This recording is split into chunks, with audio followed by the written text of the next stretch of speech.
Now, really dig into those numbers, as several smart viewers have suggested that we do, and you'll find that the daily reports from the state health department are a confusing mix of delayed numbers trickling in from the various counties, and not all of the counties even keep track of numbers in the same way.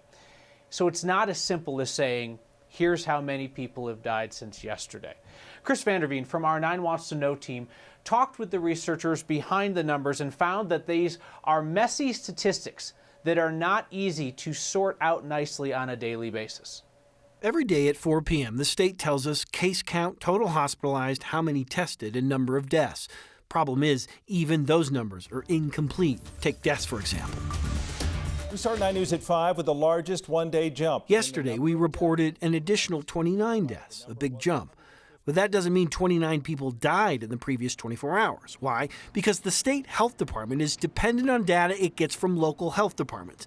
And sometimes it takes days to confirm COVID-19. And sometimes local health departments don't even tell the state when the person died. Yes, even in the middle of a pandemic, no one can tell us precisely when people are dying. Many things you might consider important aren't important enough to be standardized. Take race.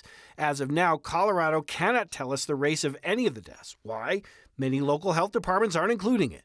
So while other states are learning a lot about gaps, Colorado is not. And until there is more standardization in what must be reported, there simply won't be a better way to tell what's taking place on the ground in the middle of a stay-at-home order, in a state emptied due to fear of a virus it does not yet understand. For Next, this is Chris Vanderveen.